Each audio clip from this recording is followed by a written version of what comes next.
Nama saya Indra Tamadi Prayoga. Saya seorang guru di SMK Negeri Jenawi. Saya menyukai keris berawal dari ketika saya kuliah, yaitu saya kenal dengan Pak Jos, dosen saya dari Inggris. Beliau orang luar negeri asli dan di sini mengajar di universitas saya, dan beliau gemar tentang kebudayaan Jawa, khususnya keris. Dari situ berawal saya berpikir orang luar negeri, orang Inggris itu menyukai budaya kita, khususnya keris. Oleh sebab itu, saya mulai berpikir, sebagai generasi sekarang, kita malah bercondong ke budaya barat.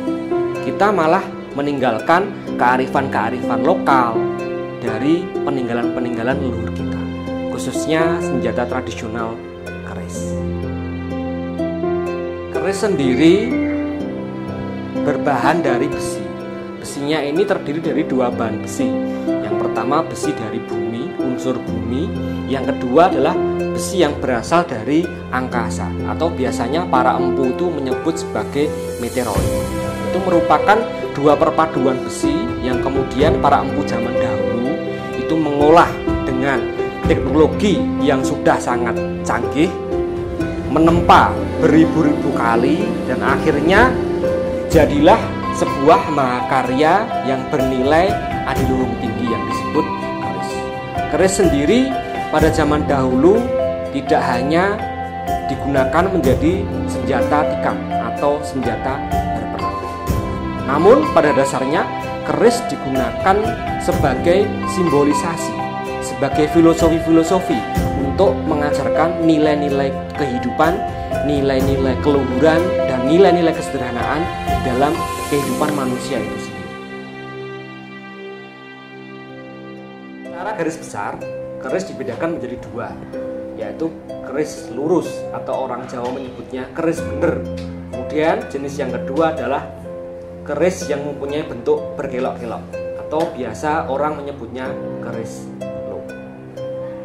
Dua perbedaan keris tersebut sebenarnya bukan hanya terletak pada sisi fungsi kegunaan, melainkan utamanya terletak pada sebuah filosofi yang terdapat pada dua jenis keris tersebut.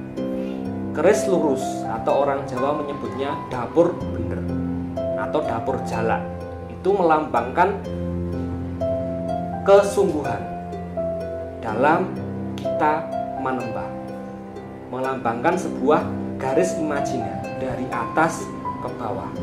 Seorang abdi atau kawula hendaknya selalu eling, selalu menembak dalam setiap kehidupannya, agar apa yang kita kerjakan seolah-olah adalah titah ataupun tuntunan dari Gusti atau Tuhan Yang Maha Esa.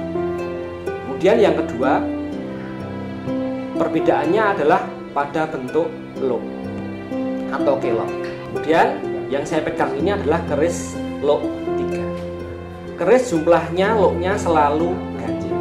Paling sedikit lok 3, kemudian lok 5, lok 7, kemudian lok 9, lok 11, kemudian yang paling tinggi dalam pakem perkerisan adalah lok 13. Lok 3 ini mempunyai sebuah arti ataupun nilai filsafat, yaitu ajaran yang berisikan tentang jagat triloko atau trihita karma, mewujudkan sebuah simbolisasi keseimbangan.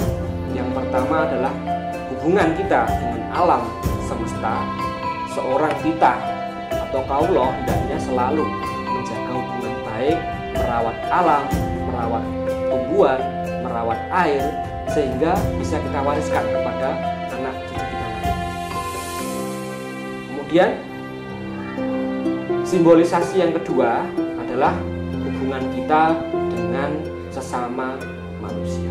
Sebagai kita kaulo, kita harus senantiasa punya hubungan baik, mempunyai nilai-nilai toleransi yang baik, mempunyai nilai-nilai kemanusiaan yang baik terhadap sesama.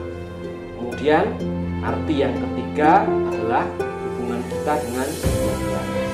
Maksudnya adalah sebagai seorang kita kaulo, kita harus mempunyai sebuah hubungan dengan Tuhan yang Maha Esa.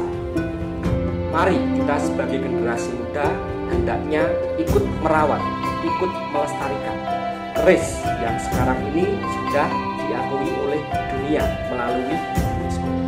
Dengan keris kita mengenal nilai-nilai filsafat leluhur peninggalan budaya kita yang